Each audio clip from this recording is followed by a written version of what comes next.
día para todos. Sean bienvenidos a este desayuno de trabajo titulado La infraestructura del desarrollo, la deuda pendiente en vivienda, organizado por la Cámara de Construcción del Uruguay. Esta mañana nos proponemos ir a fondo con un tema tan fundamental como complejo, el techo de los uruguayos, pero especialmente el techo de los uruguayos que menos tienen.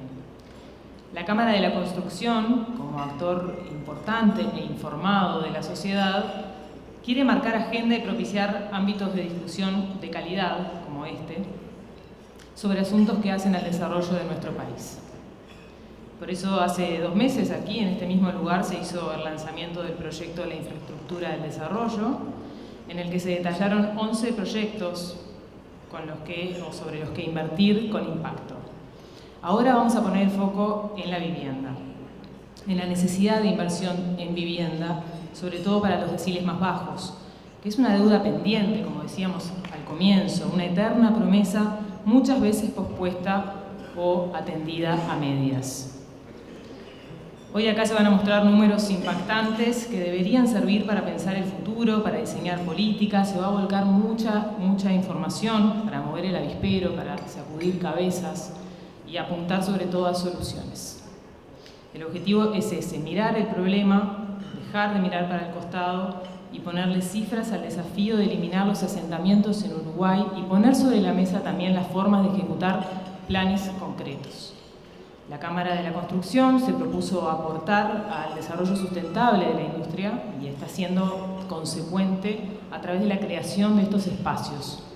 Afortunadamente esta mañana nos acompañan muchísimas autoridades y referentes nacionales y actores de distintos ámbitos a nivel nacional que esperemos aprovechen el aporte generado como un buen insumo para crear un futuro mejor. Sin más preámbulo, comenzamos escuchando al presidente de la Cámara de la Construcción, ingeniero Alejandro Ruibal.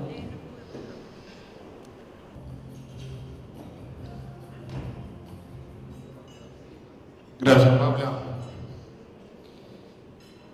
Señoras ministras, señores legisladores, señora Lucía Topolansky, Marcos, amigos, colegas de la Cámara, representantes del sector financiero, amigos de la prensa, muy buenos días. Lo mío va a ser muy breve, pero nada más para hacer un poco de precalentamiento. Voy a tirar algunas cositas un poco disruptivas capaz, pero vamos a decir algo para ir calentando el cuerpo. Primero, Paula fue muy clara, no voy a repetir, pero brevemente esto se enmarca en una decisión que tomamos de la Cámara de hacer un poco de espuma, agitar un poquito el escenario con posibilidades de desarrollo de proyectos. Fue así que hicimos un primer evento de estas características con 11 proyectos. Para eso le pedimos a Ignacio Munjo que se encargara de ese trabajo. Esto es un poco el seguimiento de eso. Después de esos 11 proyectos decidimos elegir algunos de esos, no vamos a poder desarrollar los 11, o inclusive agrupar algunos de esos. Este es un ejemplo, lo llamamos la infraestructura social y lo pusimos primero porque entendemos que es una cosa fundamental y que es el momento cuando un gobierno está arrancando, está haciendo su presupuesto, más allá de que no pretendemos que lo que se diga acá esté incluido en el presupuesto, ¿no? Esto excede todo lo que lo que vamos a decir y lo que vamos a ver hoy excede lo que es el corto plazo y la discusión de un presupuesto. Esto creo que nosotros apostamos a 2 cosas. Primero, hoy lo van a ver, hay un tema de sensibilización, de sensibilizarnos con un tema que es bastante delicado, que es la falta de techo para las personas más pobres del país. Segundo, que implica un poquito más de esfuerzo de cada uno, que es la concientización. Sensibilizarse, uno se sensibiliza automáticamente. Concientizarse implica una acción que tenemos que meterle cabeza, y eso es lo que apostamos, a ver si podemos como sociedad concientizarnos. Una vez que uno está concientizado, uno después puede empezar, me apuraron con esto, uno después puede empezar a analizar medidas. Hay 3 cosas fundamentales para cualquier ser humano, ¿no? El alimento, la comida, el techo y la libertad. Yo creo que en Uruguay el plato de comida no es igual para todo el mundo, pero la sociedad se las arregla bastante para acercarle un plato de comida, inclusive al que más la necesita. Está organizado el país en eso. La libertad, nuestro sistema republicano la asegura también. Pero el debe más grande, y los números así lo demuestran con crudeza, es que no le damos un techo digno a toda la población del país. Y eso es desgarrador. Entonces, sensibilización mediante, pero concientización después. Y voy a poner un ejemplo. Esto que ven ustedes, y no es para criticar al sector vial de la industria, esto es lo que se invirtió en vialidad nacional en el país en los últimos 10 años. Tomé 10 años, podría haber tomado 20 años. ¿Por qué se invirtió así? ¿Por qué ¿por qué es esta curva? ¿Por qué estos montos? Primero porque el país empezó a producir volúmenes enormes de mercadería, transformación del agro mediante, y se precisaba que la planta física, es decir, las carreteras, tuvieran acorde. Y fue así que se decidió invertir. Y no estoy hablando estoy hablando en general, porque esto ya empezó, no estoy hablando de gobierno anterior, sino de gobiernos anteriores. Entonces, hoy tenemos 10.000 kilómetros de carretera en un muy buen nivel. ¿Por qué? Porque se empezó a invertir mucho, ya hace unos cuantos años. Estamos hablando de las barras negras, eso es la inversión en carreteras. Pero además, ¿por qué? Porque se utilizaron un montón de instrumentos que se fueron desarrollando. Ley de PPP mediante, por ejemplo, en 2011, se utilizaron los CREMAF después, las concesiones, la Corporación Vial del Uruguay. Todo eso generó que en el país se pudiera invertir, y les pido que presten atención a las barras negras, hasta del orden de $1.000 millones por año en carreteras. Tenemos un activo muy bueno. Inclusive hay muchos de estos proyectos que están asegurados su mantenimiento por 25 años. Es decir, se armó un esquema que nos permite, y basta recorrer el país, que tenemos una malla de carretera muy buena. Ahora, si comparamos con la inversión en vivienda pública, estrictamente pública, y acá queda por fuera todo el desarrollo privado, y por fuera, obviamente, lo que es vivienda promovida, que hoy no vamos a hablar de eso, para nada. Vamos a hablar de lo que invierte el país, la sociedad, en vivienda pública. Si miramos lo que invirtió el país en vivienda pública, es la raya amarilla.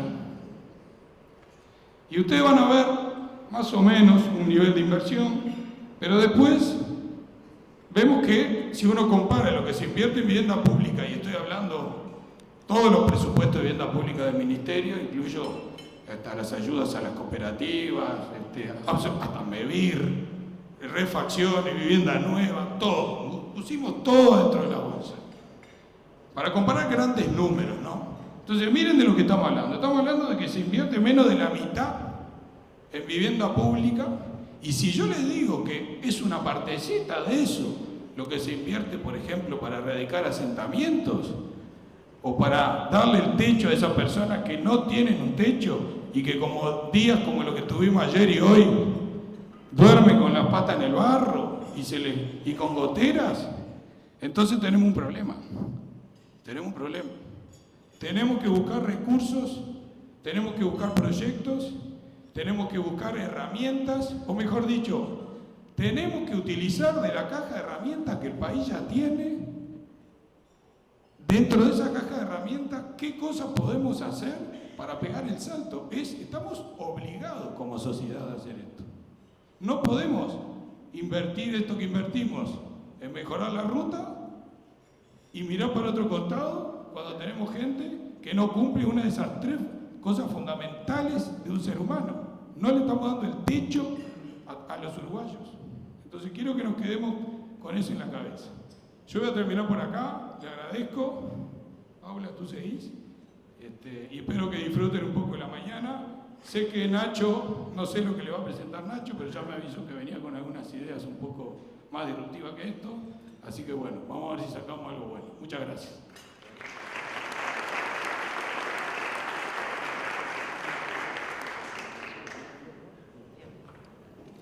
Ahora vamos a pasar a un intercambio entre dos referentes sociales que han trabajado en el tema de vivienda, uno desde el ámbito público y otro desde el ámbito más privado. Marcos Carámbula, médico, político, exintendente de Canelones, reconocido por su gran sensibilidad y su preocupación por el tema del derecho a la vivienda. Y Juan Andrés Verde, sacerdote, conocido como Gordo Verde, que con su trabajo en la Asociación Cirineos y en particular a través del programa Rancho Cero, ha conocido de primera mano el impacto que tiene la vivienda en las personas. Yo quiero que conversen, les voy a invitar a pasar adelante, los voy a guiar para unas preguntas. Marcos, Juan Andrés. La idea es justamente apelar a la experiencia que tienen ustedes en el impacto que tiene la vivienda digna en las personas, ¿no? El impacto de pasar de no tenerla a tenerla. Entonces les voy a hacer algunas preguntas guías, pero la idea es que conversemos sin mucha formalidad. Primero pensaba, ¿qué rol tiene la vivienda en la integración social? Y con esto me refiero a si es lo que viene primero o es lo que viene después de tener otras cosas ya resueltas, como la salud, la educación, el trabajo, ¿no? ¿Qué rol ocupa en la integración social? Bueno, buenos días. Agradezco a Alejandro y a la Cámara de Construcción. Me parece una excelente iniciativa de que podamos estar actores políticos, actores sociales, las autoridades del Ministerio, Lucía, Costazo de Bertel y a todos. Me parece que hace falta justamente estos espacios de diálogo. Cada uno hace esfuerzos, pero los necesitamos como país. Alejandro decía los pilares, la democracia, la libertad y la equidad. Porque si uno considera la vivienda como derecho humano, nosotros tenemos en derechos humanos 5 pilares. El derecho a la salud, que afortunadamente el Uruguay tiene un sistema integrado de salud que da cobertura universal. La educación, que también el Uruguay tiene ese orgullo de tener la educación pública, al mismo tiempo que los otros sectores privados, pero que lo que más importa es el acceso a la educación y la continuidad en la educación. El derecho al trabajo, que va en la realización de cada uno y de la sociedad en su conjunto, el derecho a la vivienda como pilar fundamental del desarrollo, y nosotros siempre pensamos que hay una quinta pata que atraviesa todo el pensamiento de desarrollo de una sociedad, que es el derecho a la cultura, que no puede limitarse a determinados ámbitos solo de creación artística, sino de producción artística, de elaboración artística, gestar que los ciudadanos puedan desarrollar donde estén sus posibilidades de crecimiento cultural. Ahora, el segundo concepto, y termino porque si no, el segundo concepto, yo creo que todos los uruguayos y uruguayas tenemos una obligación, y creo que todos los han dicho, aquí hay candidatos a presidente, nuestro presidente, que la pobreza infantil es un tema central que nos involucra a todos, ¿no? No es solo la cifra, sino esa presencia en el Uruguay de una pobreza infantil que nos duele en el alma, como también nos duele en el alma a la gente que está en situación de calle. Y para abordar la pobreza infantil va de la mano de este derecho a la vivienda. Nosotros no podemos pensar que la pobreza infantil se supera solo con mayor partidas económicas, que hay que hacerlas y está bien, pero al mismo tiempo ese niño, esa niña que está en situación de desigualdad, que crece en desigualdad y que a futuro le va a generar un retraso en sus perspectivas de inclusión en la sociedad, tenemos que abordarlo también en forma conjunta. Si un niño debe tener seguridad alimentaria, sin duda, primera cosa, debe tener asegurada su salud, debe tener asegurada el acceso a la educación, el acceso a la salud, el acceso a la educación, y debe criarse en una vivienda digna. De nada vale, y esto me refiero a lo que nos convoca hoy. Por un lado, la gente en situación de calle, por otro lado, los asentamientos, que son alrededor de 600, me corregirá la ministra después. Pero no podemos abordar estos temas si no lo abordamos en forma conjunta y como sociedad. Aquí, y con esto termino, este primero que tú me preguntabas, por eso está bueno esta convocatoria de la construcción de la Cámara. Si este tema no entendemos que lo debemos abordar con un criterio del bien común como sociedad, donde necesariamente estén todos los partidos, porque debe ser un acuerdo de partidos, de los distintos actores, el Ministerio de Vivienda, el MIDES, Salud Pública, Educación y Cultura, pero sobre todo este esfuerzo debe ser desde la sociedad. Por eso, si bien no nos conocemos personalmente, conozco la obra del Padre Verde y al mismo tiempo surgen diferentes iniciativas que solas o aisladas no mueven la aguja.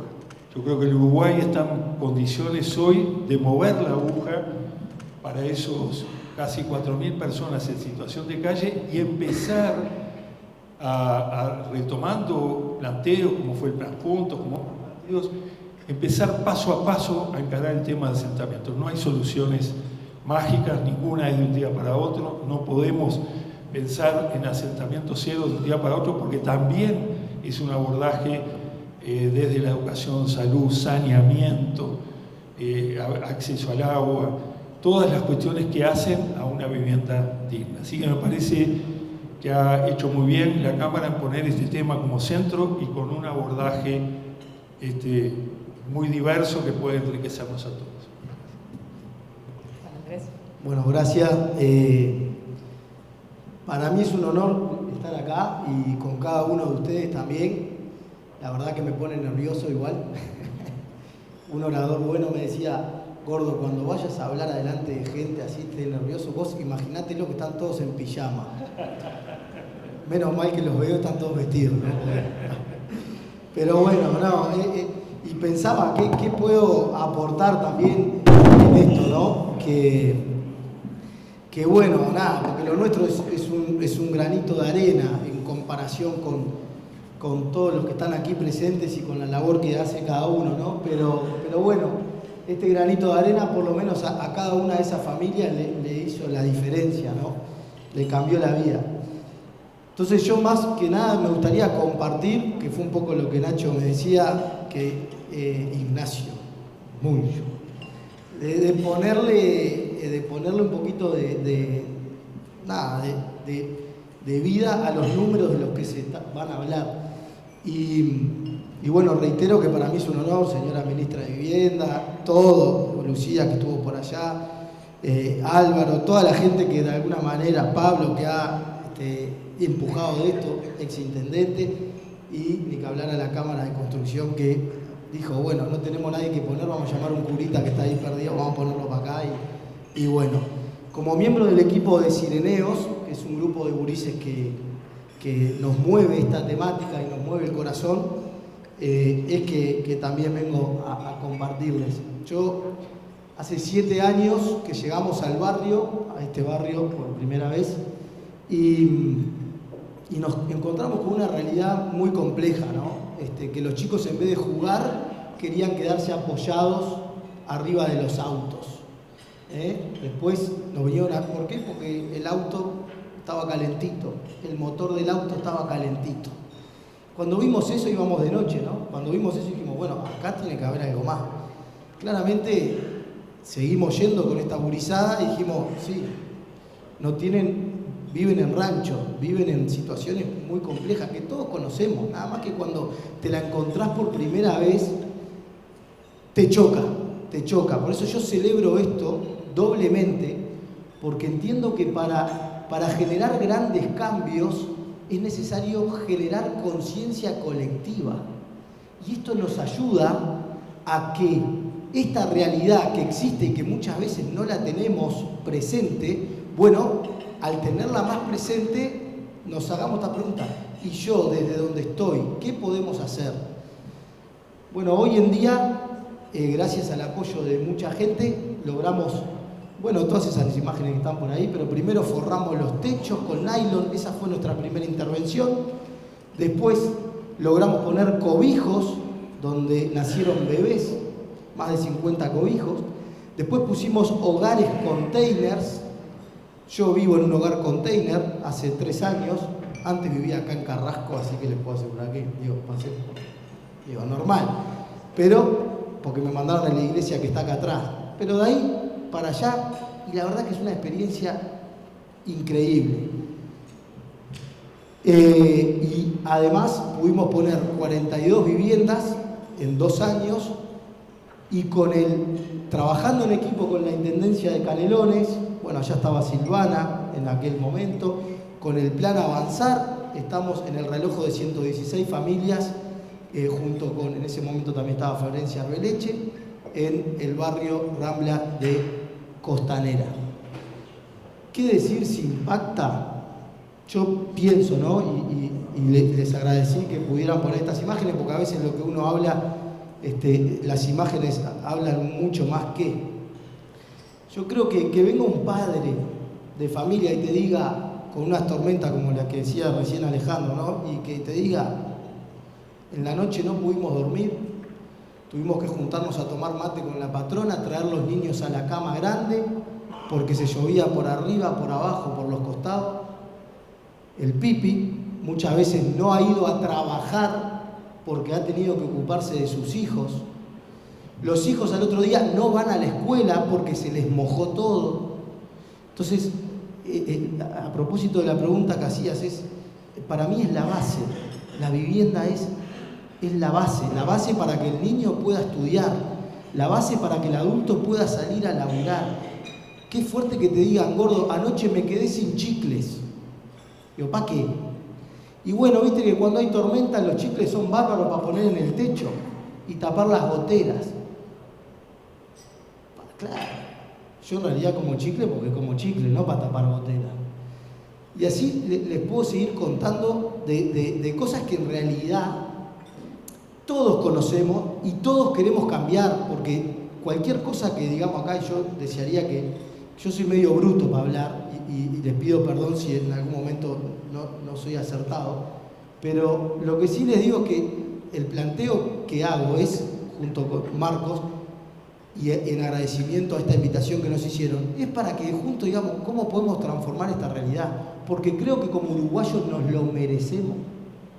Yo estuve misionando en Angola, África, visitando una misionera de los nuestros, y vas recorriendo por ahí y decís, esto no lo cambiás con nada, con todo respeto por ello, pero vas recorriendo el Uruguay y decís, nosotros podemos.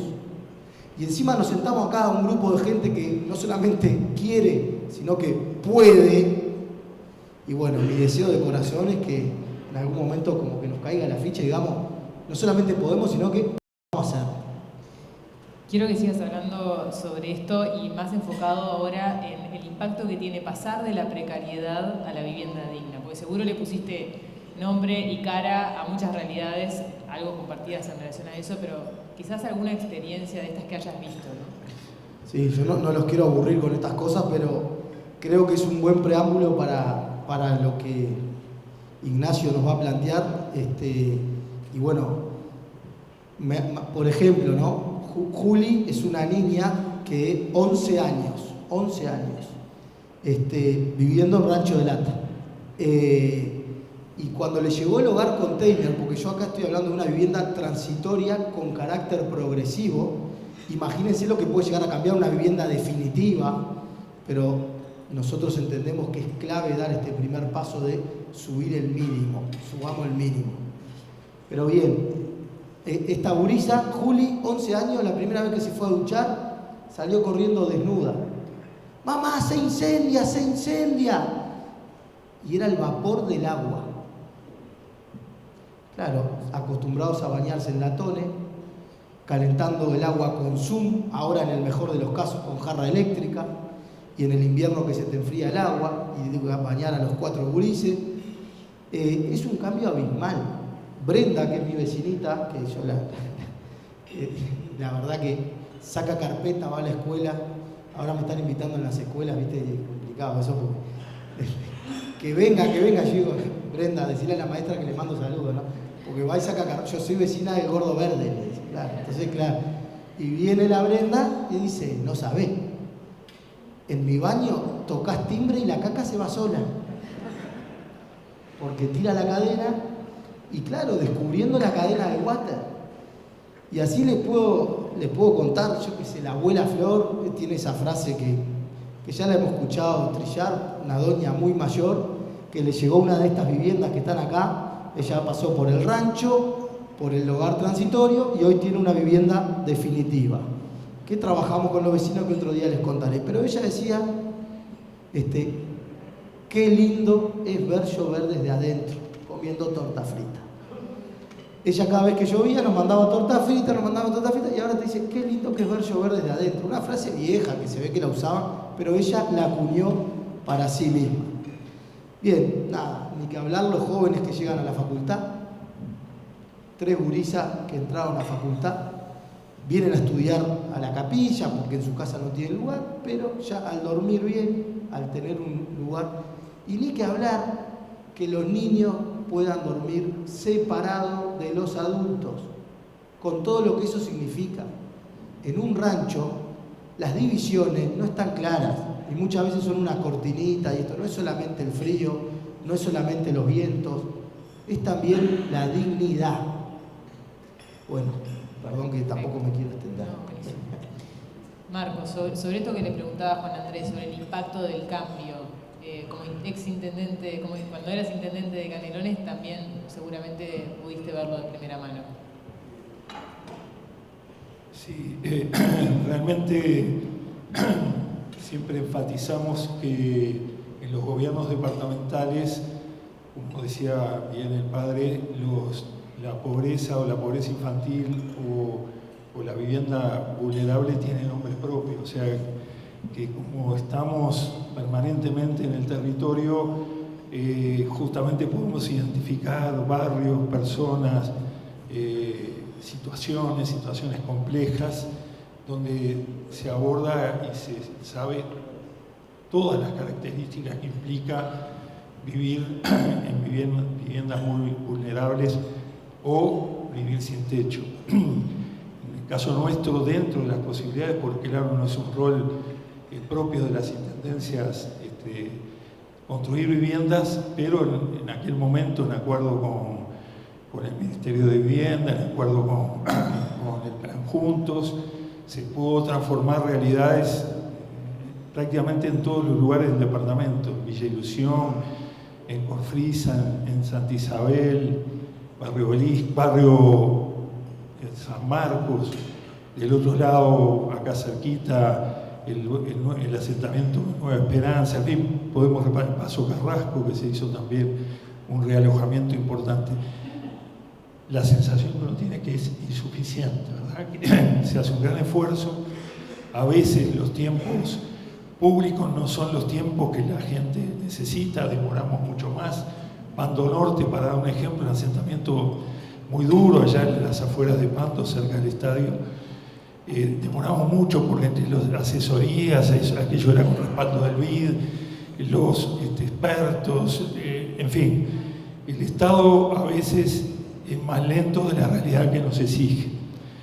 Entonces, a mí me parece que justamente todo lo que busquemos de sumar desde esfuerzos de la comunidad, de protagonismo ciudadano, nosotros tenemos, a mi entender, desafíos muy importantes.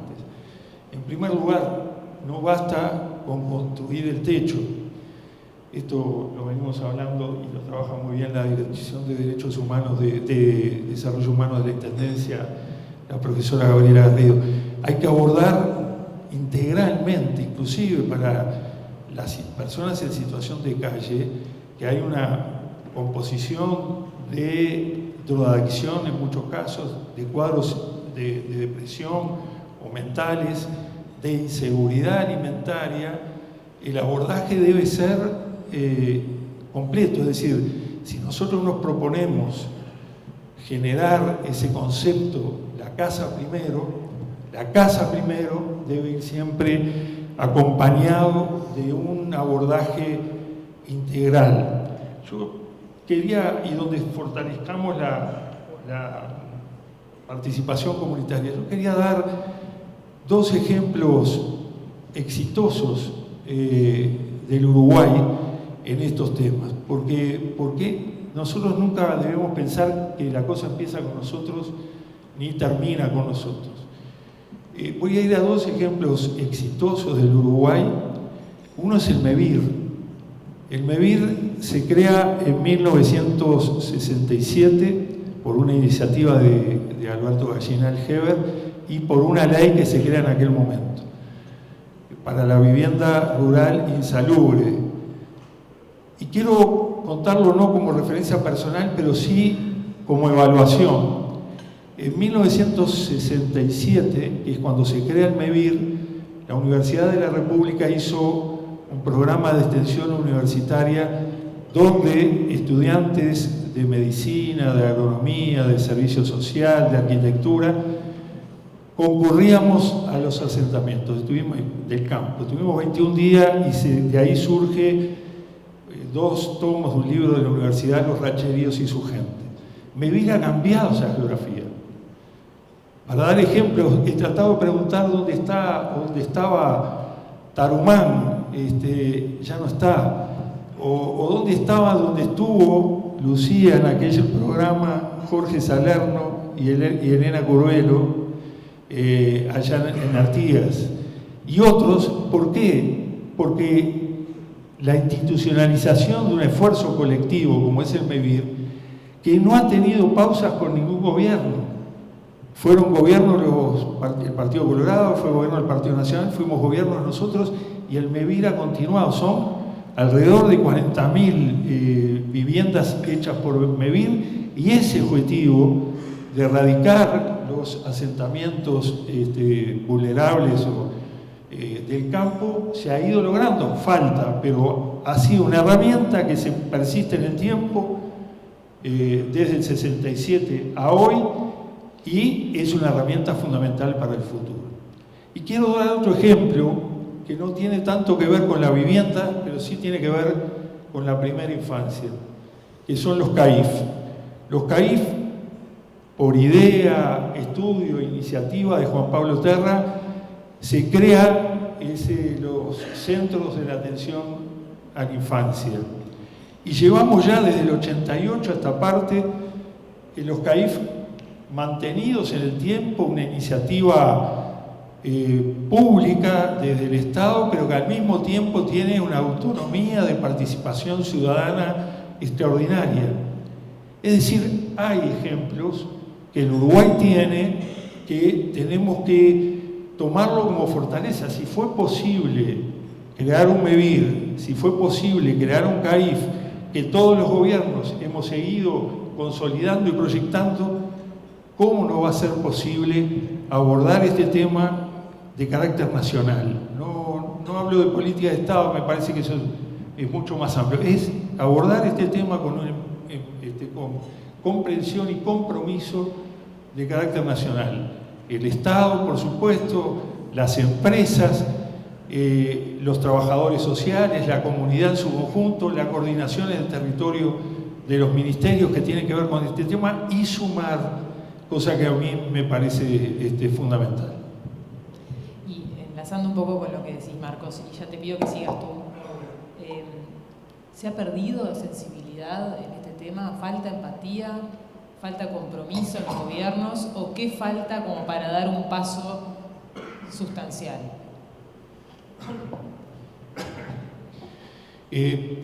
¿Por qué nos preocupa cada una de estas situaciones? Porque lo que no debe pasar es que la sociedad se acostumbre a una realidad como que es una realidad inmutable. Nosotros, como tú, estamos convencidos que esto se puede transformar.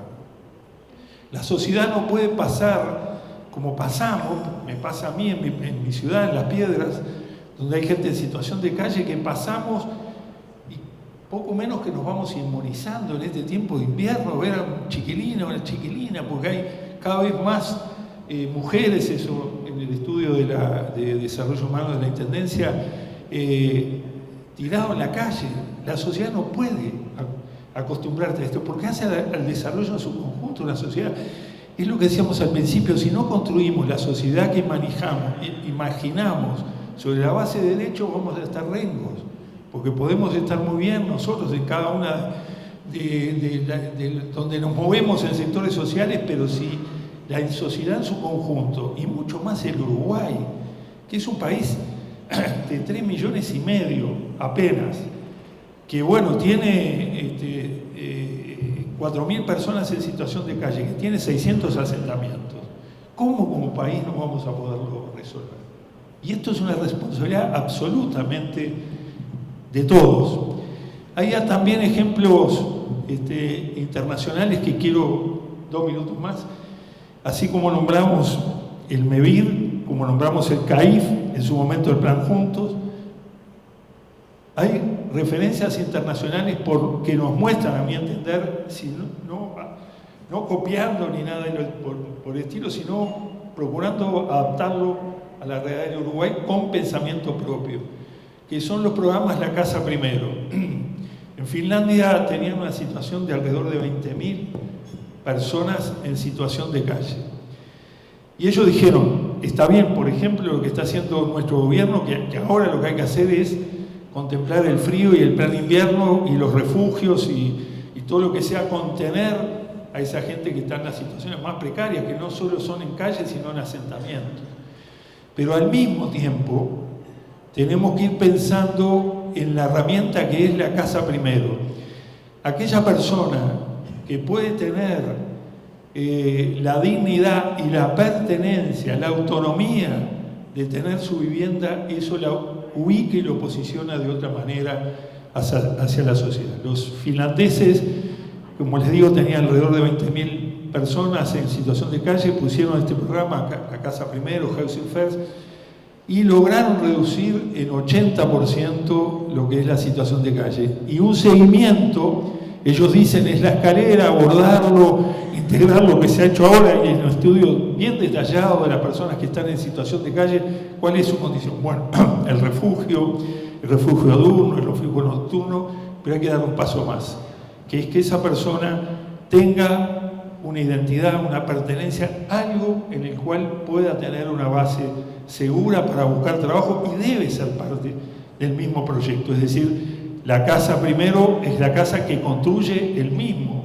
a quien se le da la casa. Me parece que esto es un modelo como tantos, pero que me parece que vale la pena. En Chile, en nuestro país cercano, también intercambiaba la Dirección de Desarrollo Humano con los chilenos, están haciendo un programa similar. En algunos casos se arrienda viviendas para planes pilotos, en otros, pasado el plan piloto, se empieza a construir las viviendas, pero siempre en un abordaje absolutamente integral. Porque te habrá pasado a vos, nos pasó a nosotros en la Intendencia, esas sensaciones, recuerdo hasta hoy, allá en Canelones, Silvana se debe acordar, en la capital, un barrio olímpico que estaba inundable totalmente. Bueno, hicimos un montón de viviendas, como en el Ministerio de Vivienda, y los propios vecinos de al lado, que querían y que estaban de acuerdo en solucionar la vivienda, no querían su vivienda, la vivienda de los readecuados o relocalizados cerca de sus casas. Y a su vez, quienes recibían las viviendas también costaba un proceso de integración. Yo creo que cualquier solución que busquemos, cualquiera sea el camino, tiene que ser producto de un proyecto de acompañamiento, de inclusión, de equidad, de igual acceso a las distintas oportunidades. Me parece que por ahí debe ir el desafío. Gracias, Marcos. ¿Se ha perdido la sensibilidad? Yo creo que la sensibilidad está, y el deseo de todos está, a ver, creo que puede ser primero poner la carpeta arriba de las prioridades, y segundo, convencernos de que podemos. A mí me gusta mucho lo que decía un maestro de escuela. Él decía que el mejor maestro no es el que saca a los mejores alumnos, sino el que logra que los últimos que vienen de atrás no se separen tanto de los de adelante, siendo los de adelante los mejores. Y yo creo que como sociedad uruguaya nos merecemos esto. que nuestros compatriotas que vienen más rezagados del pelotón no se queden tan atrás. ¿Y saben qué? Quienes pueden tomar esas decisiones, perdón que lo diga así, pero son muchos de ustedes, influyendo donde tienen que influir y haciendo lo que tienen que hacer. Lo mío es un atrevimiento de mi parte estar acá opinando, porque lo nuestro, como les dije, es un granito de arena por la gente que podemos. Pero bueno, desde acá también hablamos. Otro que me marcó fue el Leito, un vecino del barrio, que un día viene y me dice: gordo, ¿tenés algo para comer? Y yo, así en las apuradas, vieron que yo vivo haciendo dieta, soy como los gordos que nunca bajan, pero está, es lo que hay. Y entonces tenía unas castañas ahí, le digo: tomá, Leito, esto es para vos, comés que te va a hacer buenazo, te va a sacar el hambre y encima te da energía. Me dice: le llevo a la Jennifer. Le digo: ¿qué es la Jennifer? ¿Para vos? Me dice: pero gordo, ¿con qué diente querés que coma? Y no tengo diente para comer, Y claro, yo quise solucionar su problema desde mi, vamos a decir, no voy a decir comodidad, pero por lo pronto desde mi situación. Cuando yo creo que hay otro ejercicio que estamos llamados a hacer todos, que es tratar de ponernos en los zapatos del otro. Porque a veces lo perfecto es enemigo de lo bueno. Y uno quiere decir: a ver, ¿qué puedo hacer para solucionar? Y yo creo que esto es perfecto, pero te pones en los zapatos del otro y con mucho menos le resolviste mucho más. Y esto de acompañar, que decías, Marcos, es tal cual. Nosotros lo que proponemos es este primer paso, que yo entiendo que Ignacio viene con un paso más estelar, claramente, él con una visión de cancha mucho más grande, y lo nuestro con una visión, que si se quiere, más de canchita. Pero creo que si como sociedad logramos subir el mínimo, es decir, que los que más de abajo, y es lograble, en Uruguay es lograble, si logramos subirlo, cambiamos toda una generación entera.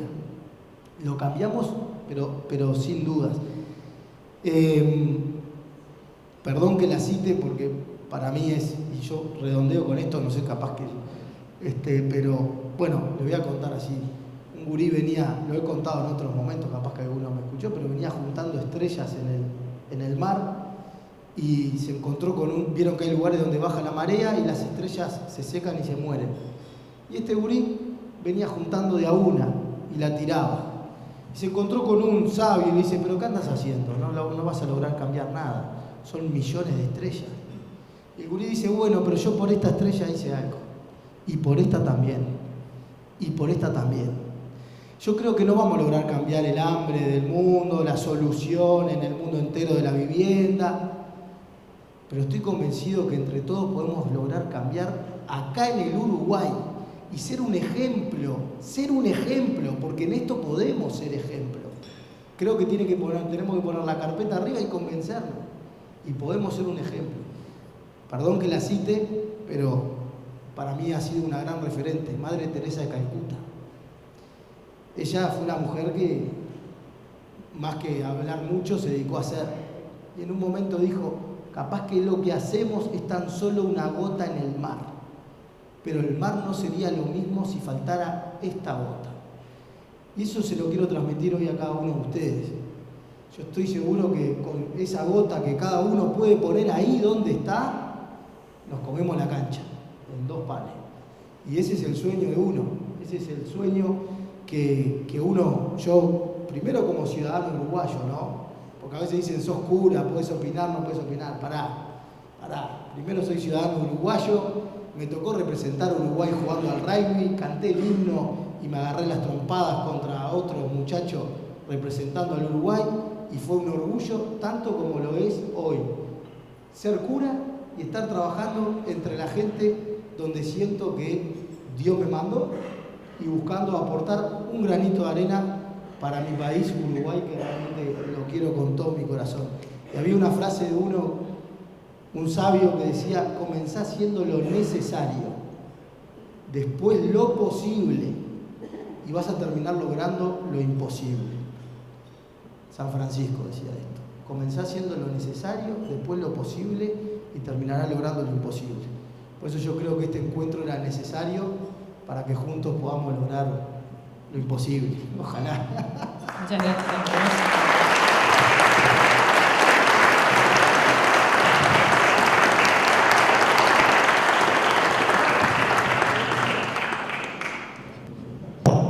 Gracias Marcos y Juan Andrés por haber enmarcado este tema con la sensibilidad que estábamos buscando. Ahora vamos a escuchar la presentación que preparó sobre este tema el economista Ignacio Munyo, a quien invitó a acercarse.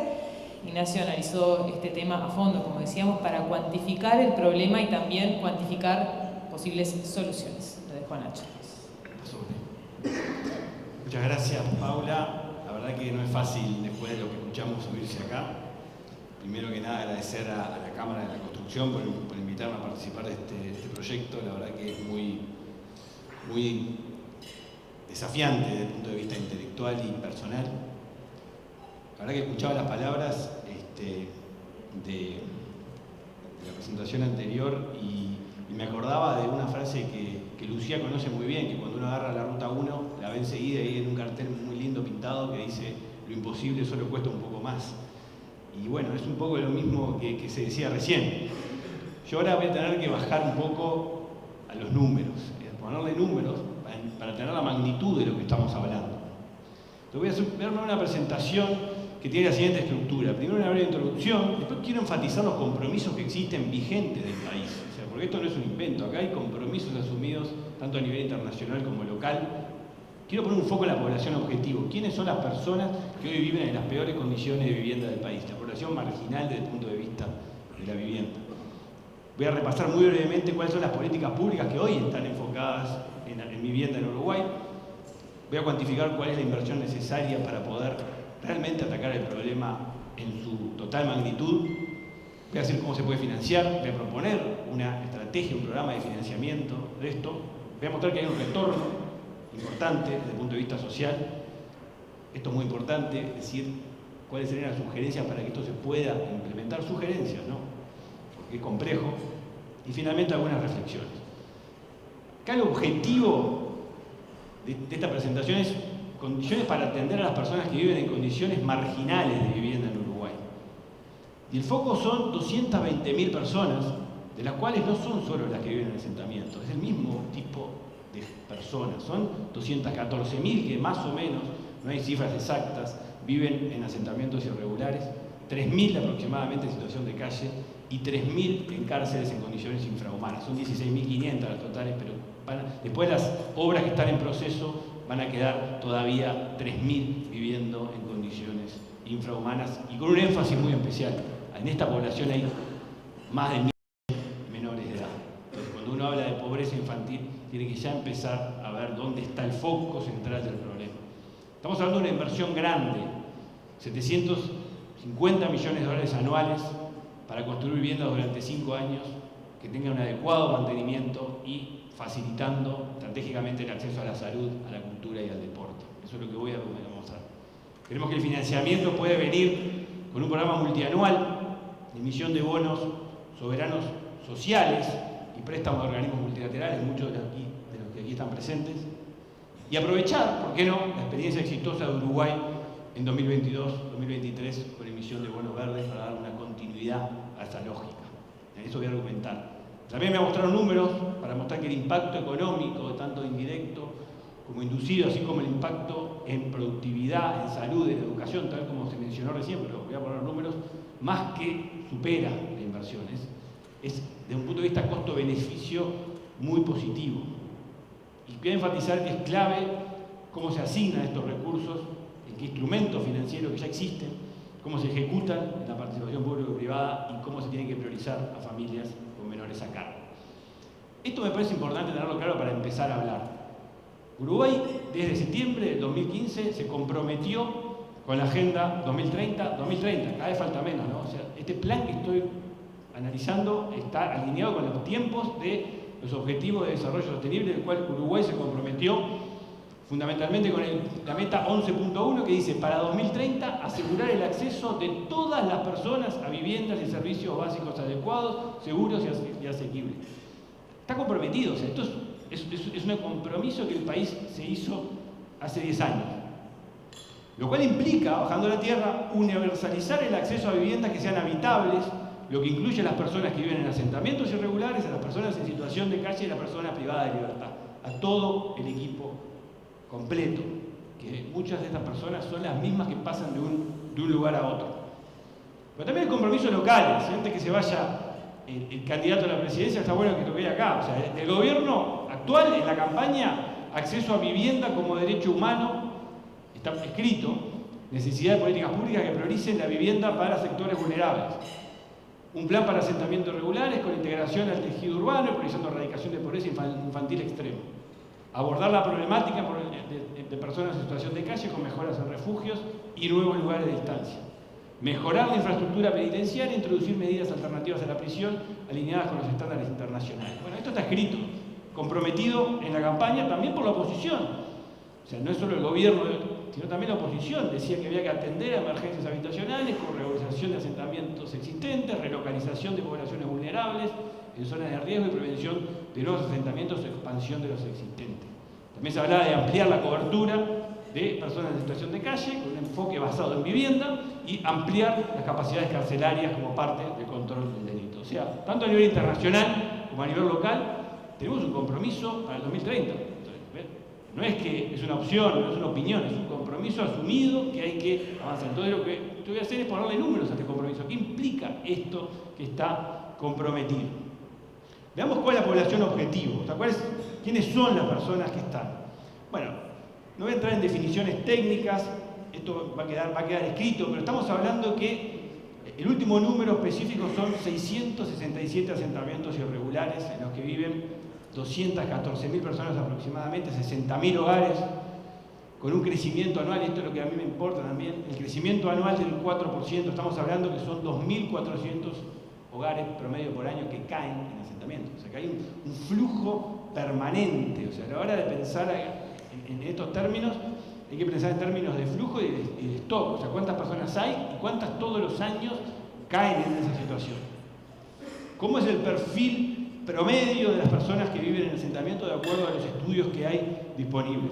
Son personas jóvenes, promedio de edad 33 años, como decía hoy, 110.000 menores, con ingresos bajos, el 70% de los hogares vive con menos de 40.000 pesos mensuales en el total de los ingresos de los hogares, y el 65% trabaja en la economía informal, y el 52% solo completó primaria. Entonces, el perfil de personas que viven en asentamientos, que son fundamentalmente en la periferia de las ciudades de todo el país, terrenos inundables, bordes de ríos, áreas de relleno informal. 73% están en áreas metropolitanas, Montevideo, Calderón y San José, 18% en la zona del litoral del norte, Artigas, Paysandú, Salto, Rivera, y el 11% se distribuye en todo el resto del país. El único que no registra asentamientos es el departamento de Flores, según los datos disponibles en el INE. También está la población en situación de calle, que es un tema que sabemos que en estos días se está trabajando por parte del gobierno, pero tengamos claro quiénes son. Son las personas que pernoctan a la intemperie en espacios no destinados a la vivienda o en refugios del sistema de acogida nocturna sin alojamiento estable o residencia regular. Son 3.000 más o menos, una tasa de crecimiento del 10% anual en los últimos 3 años. Son uruguayos, 97%, 90% hombres, edad promedio 40, el 45% terminó con máximo de educación primaria, el 80% consume pasta base, el 50% consume alcohol, el 62% fue interno en cárceles, el 60% declara soledad, no tiene ni familia ni amigos, y el 50% lleva más de 2 años en situación de calle. 79% Montevideo, 10% Canelones, 3% Maldonado, 8% en el resto del país. Este es el perfil de este segmento tan importante del grupo objetivo de esta presentación. Y después está el tercero, que es la población privada de libertad. Estamos hablando de 16.500 personas, que es la población, la única población que ha crecido fuerte en Uruguay en los últimos años, la única. Eran 2.100 en el 88, saltaron a 2.900 en el 2003, 9.700 en el 2013, 14.400 en el 2023, y si las tendencias no cambian, estarían en el 2030 cercanos a las 20.000. O sea, si la proyección pasiva de la situación actual da 20.000 en 2030, lo cual es un número que no deja a Uruguay Uruguay a nivel internacional entre los más altos del mundo.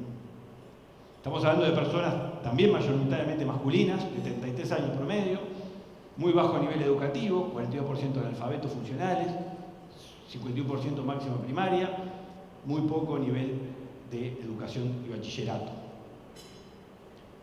Están viviendo o sobreviviendo en 28 unidades penitenciarias en todo el país, las tres grandes, que llevan el 53% de las plazas, de Santiago Vázquez, el Concar, 30%, el 11% Punta de Rieles PPP y el 4% en la Punta de Rieles Vieja y 8% en el Penal de Libertad. Después están las grandes del interior, que albergan el 28% de las personas privadas de libertad, Canelones, Maldonado, Rivera, Salto, Paysandú, Artigas, Cerro Largo, Soriano, y después las otras unidades pequeñas que suman 11% restante. Acá está la distribución regional de este grupo de personas y después están las cárceles de mujeres que albergan al 8% de la población carcelaria del país.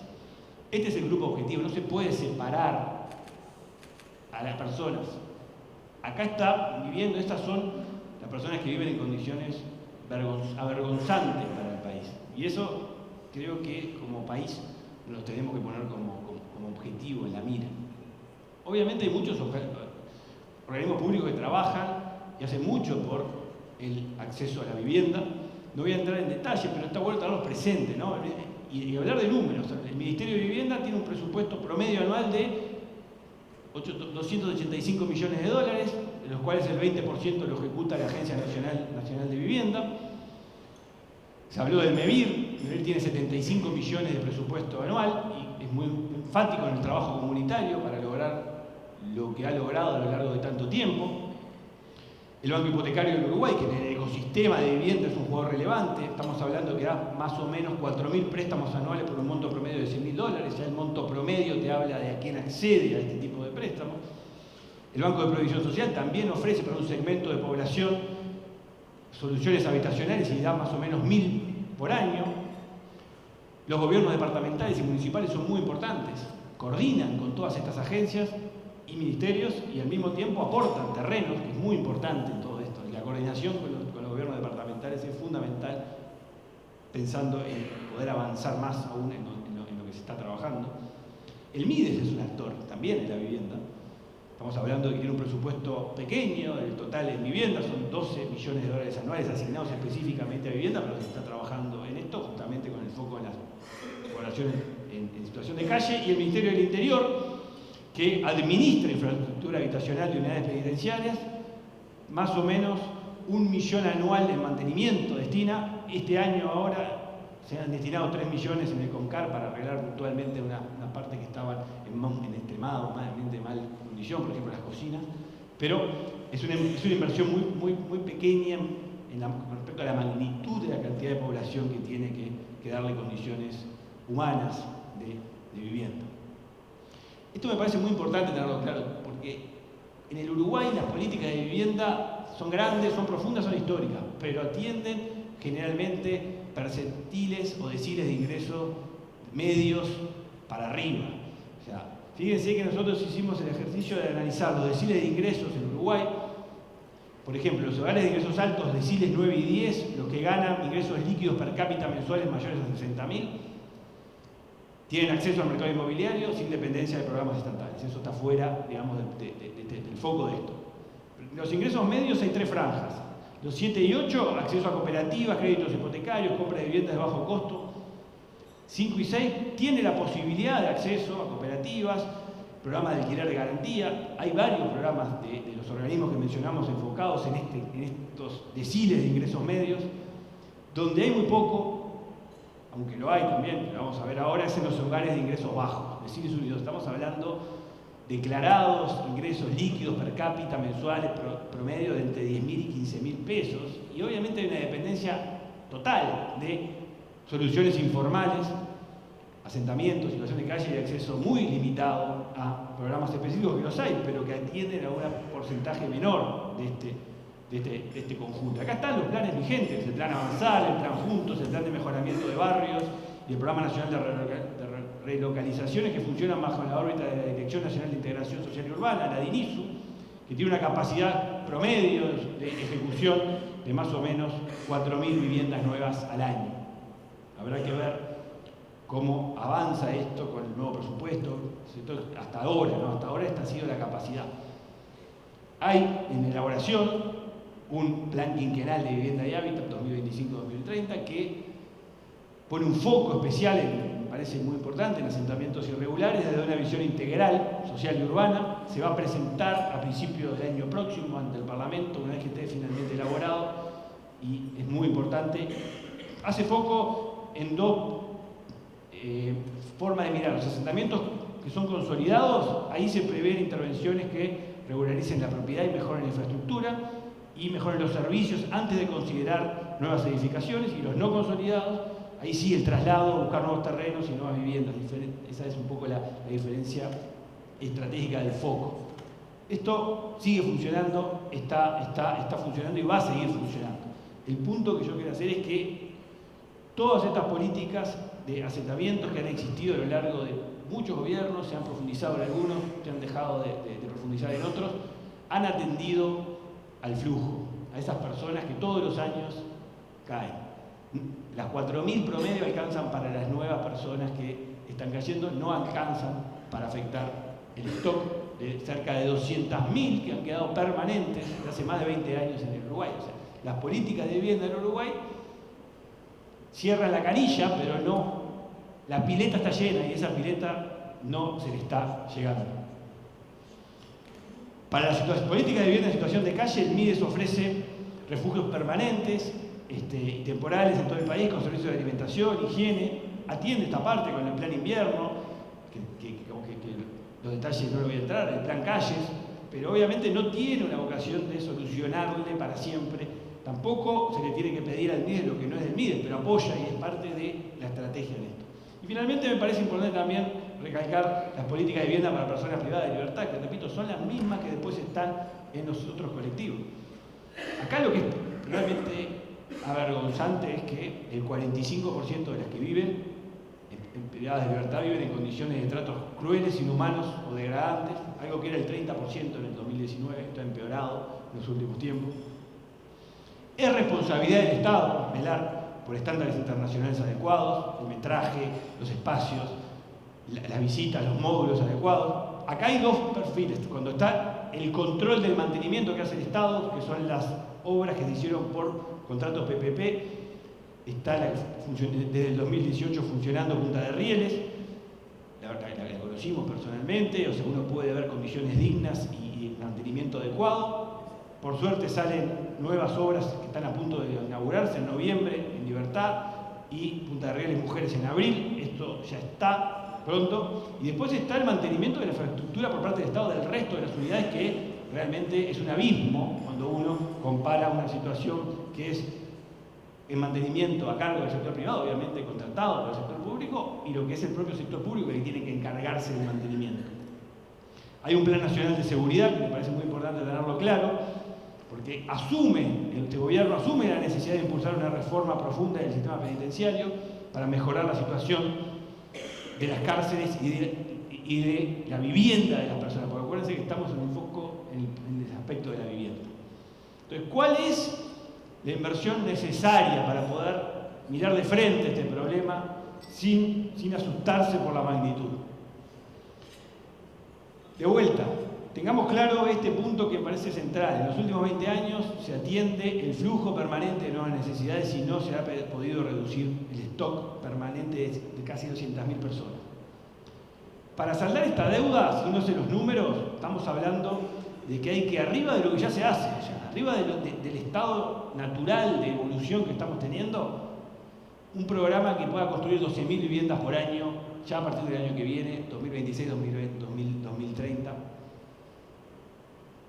En todos los casos, obviamente, hay que incluir servicios básicos, electricidad, saneamiento, caminería, esparcimiento y, obviamente, considerar localizaciones adecuadas para que se pueda contemplar el acceso a la salud, a la cultura y al deporte. O sea, no estamos hablando de algo simple.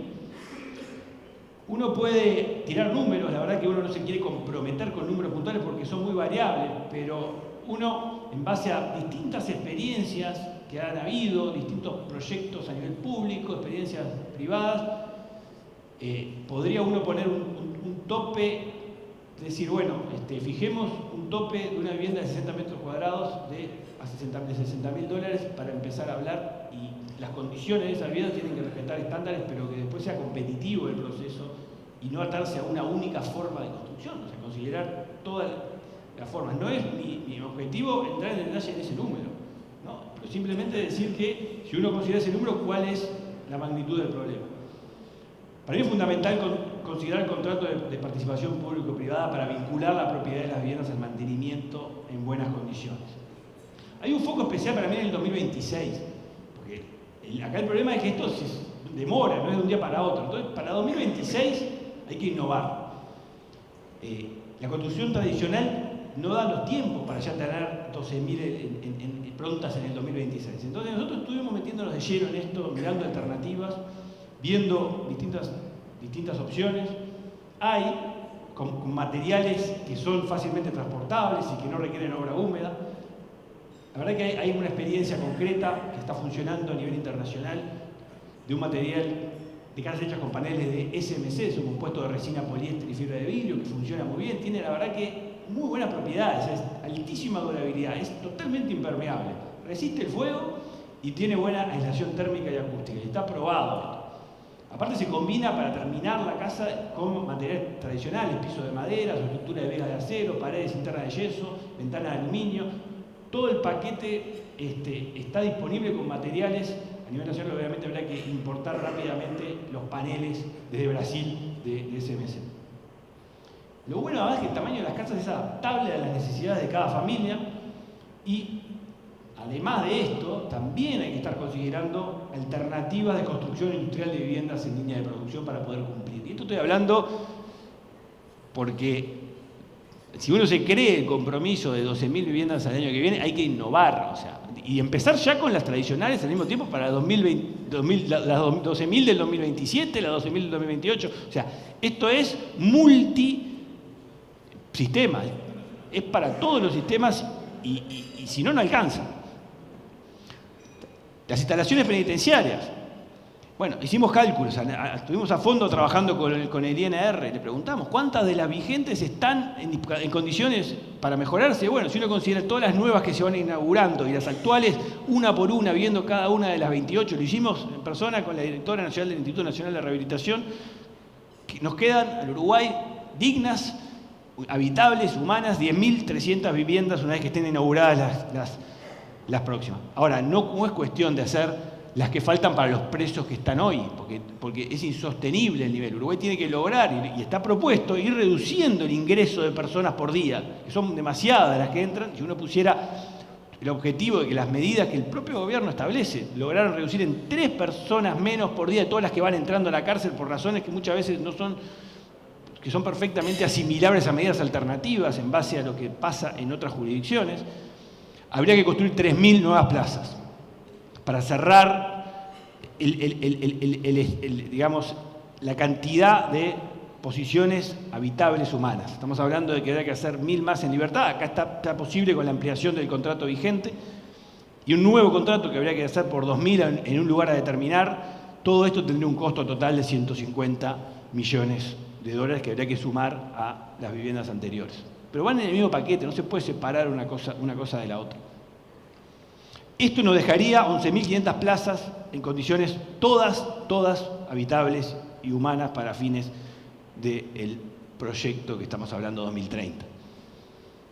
Lo cual, además, la estructura que tienen los contratos, que se podría también analizar, permitiría tener hasta 1.000 más posibles, automática renovación, para renovar lo que se van deteriorando, para mantener el estado básico de las instalaciones, lo cual se demuestra en los hechos. Basta recorrer una a la otra, la diferencia abismal cuando el mantenimiento se hace por parte del sector privado que cuando se hace por parte del sector público. Eso hay que tenerlo claro, el mantenimiento hace la diferencia.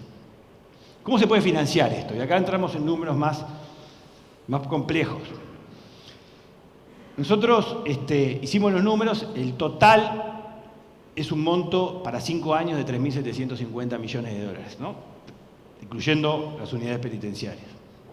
Pero no hay que asustarse, porque no es un monto que sale todo junto. O sea, nosotros creemos que es posible, porque hemos tanteado a los mercados, de que se puede hacer una emisión anual de bonos soberanos en mercados internacionales por 700 millones de dólares. Un programa de emisiones que tenga como objetivo llegar al monto total, pero que anualmente se consigue una emisión de 700, que es lo que se necesita, de hecho, para ir cumpliendo con el objetivo anual. Uno no tiene que tener todo el monto de entrada, tiene que hacer 700 por año, lograr un vencimiento de 20 años en la emisión y analizar de acuerdo al mercado, en el momento que saca la emisión, si conviene hacerlo en dólares, una tasa cercana al 6%, que es el costo de financiamiento actual de Uruguay, o una tasa en UI cercana al 3%, considerando que también Uruguay y el mercado le está demandando instrumentos en unidades indexadas.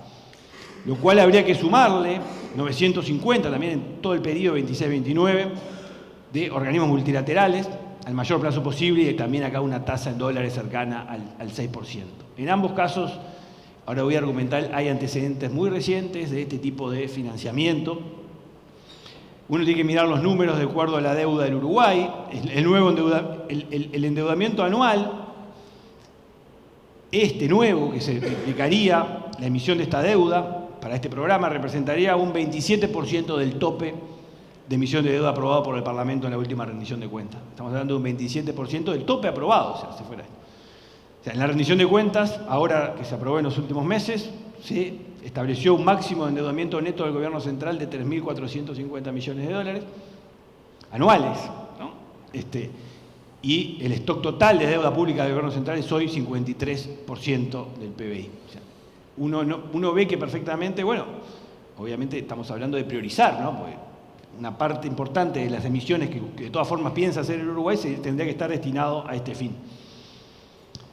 Nosotros vemos que hay una oportunidad en el mercado de Uruguay utilizar lo que ha hecho con mucho éxito en los últimos años, que es ir por el financiamiento soberano sostenible, que tiene 3 patas. Uruguay ha usado una, pero hay otras 2 que Uruguay tiene las posibilidades de explorar.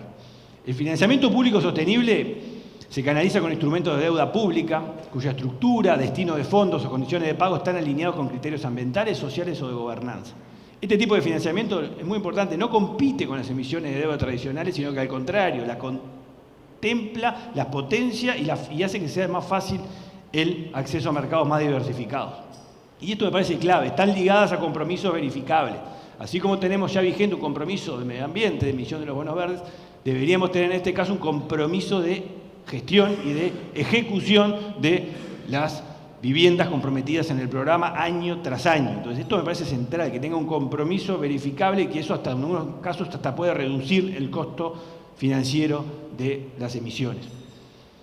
En América Latina, en los últimos 2 años, las emisiones sostenibles con este formato fueron por 70.000 millones de dólares y siempre hubo más demanda que oferta, o sea, siempre hubo más inversores dispuestos a financiar esto que las emisiones que hicieron los gobiernos, y las tasas siempre fueron muy similares a la emisión de bonos soberanos comparables en los mercados.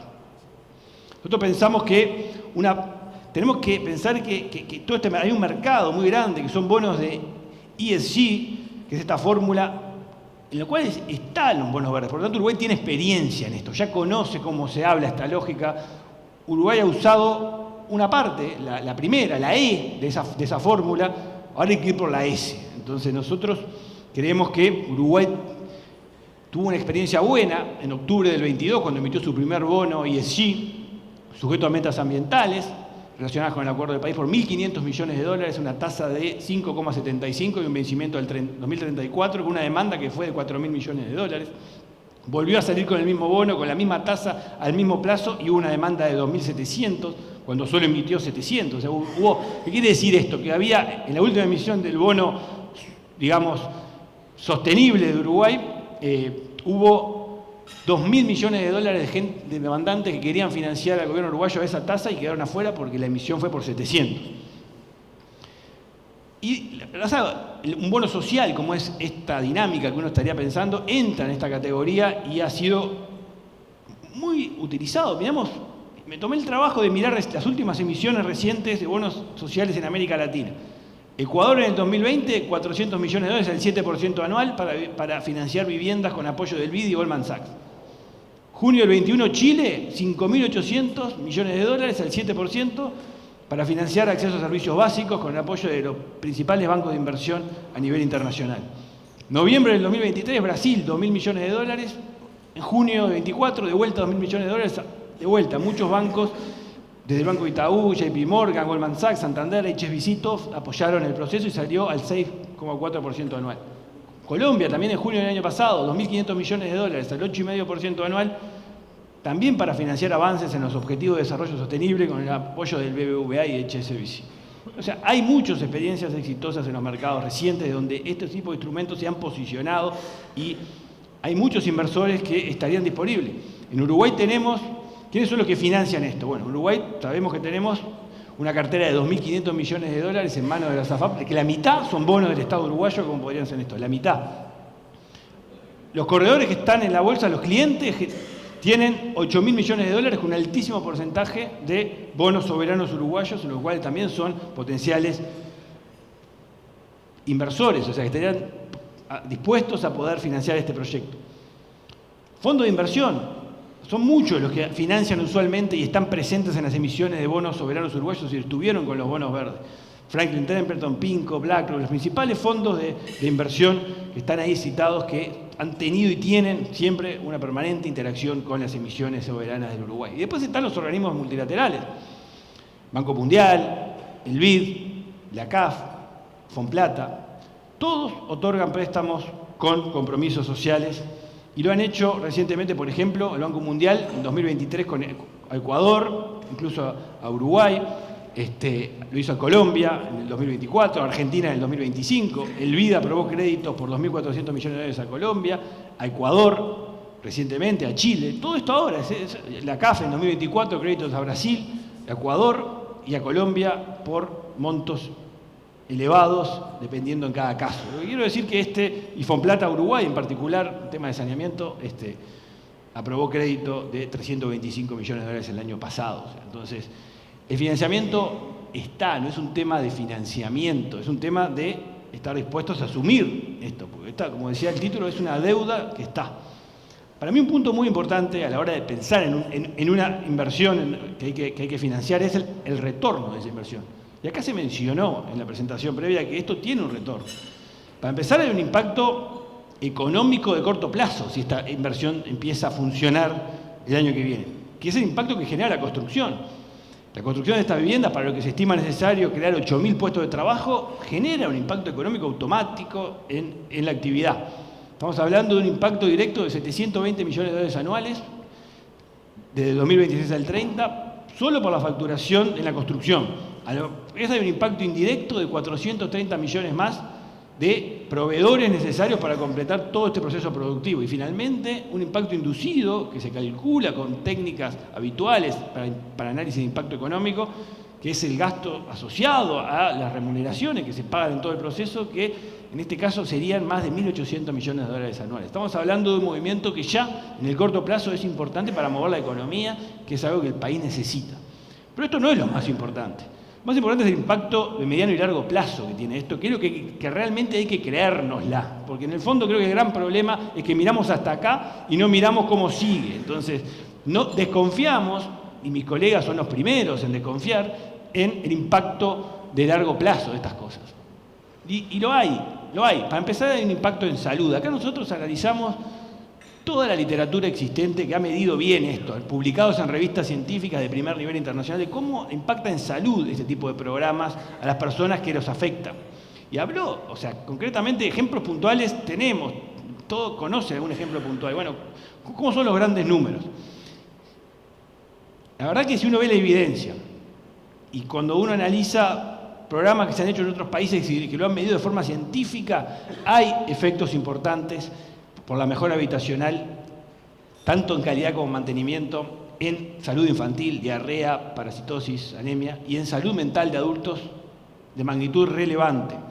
Si uno le aplica los resultados que se han logrado en otros países y lo hace para 20 años, con un horizonte temporal de 20 años de lo que está cambiando, uno encuentra un ahorro muy significativo que estaría cercano a los 1.000 millones de dólares, 900 millones de dólares solo de impacto en salud que este programa tendría, que existe, porque de vuelta, esto se tiende a subestimar, pero existe y es cuantificable. Hay un impacto en educación, que también es muy importante. En el mediano y largo plazo hay que considerar este impacto asociado a la mejora en las condiciones de vivienda que genera condiciones para que la educación pueda fluir. La evidencia internacional muestra con claridad que mejoras habitacionales en asentamientos irregulares reducen ausentismo, mejoran desarrollo cognitivo y afectan positivamente el rendimiento académico. ¿Cuánto? Mucho. Fíjense que si uno hace los cálculos y sabe que hay más de 110.000 menores en esta situación, ¿cuánto te aumenta el rendimiento educativo y por lo tanto el crecimiento potencial de su salario futuro de estas personas en los próximos 20 años? Mucho. 1.000 millones de dólares y uno hace un supuesto bastante conservador de un ingreso promedio anual de 30.000 pesos, que uno podría, obviamente acá hay muchos supuestos, pero yo estoy haciendo un número para tener en la cabeza que estamos hablando de 1.000 millones de dólares de ganancia educativa potencial que tendría este programa en los beneficiarios que hoy son niños que están viviendo ahí, que en los próximos 20 años van a tener una vida laboral en el Uruguay. Y hay un impacto directo laboral también, no en la educación, en los beneficiarios del programa, porque se reduce el ausentismo, porque mejora la estabilidad, la formalidad del empleo, lo que traduce en ganancias directas de ingreso. También mirando la literatura y de vuelta, acá abajo están todas las citas con referencias en publicaciones científicas totalmente que pasaron por filtros técnicos para poder dar esos números. Hay un aumento promedio del 15% en los aumentos de los ingresos laborales, que con un ingreso promedio mensual de 30.000 pesos, en un horizonte de 20 años serían 1.600 millones de dólares de ganancia. ¿Qué quiero decir con esto? Que es grande y que existe. El error que cometemos es pensar que esto no existe. O sea, y al hacer la cuenta esto queda generalmente afuera.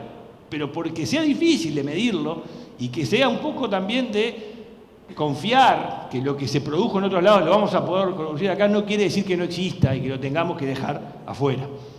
También hay un impacto en la rehabilitación, porque la población carcelaria está dentro también hay estudios que muestran que una adecuada alimentación e infraestructura penitenciaria favorece la rehabilitación y reduce la reincidencia significativa. Y esto es importante en el Uruguay, muy importante.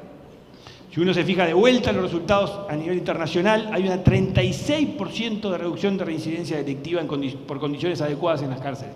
36% por invertir en condiciones dignas para vivir en las cárceles. Eso tiene un ahorro enorme para el Uruguay. Es muy grande.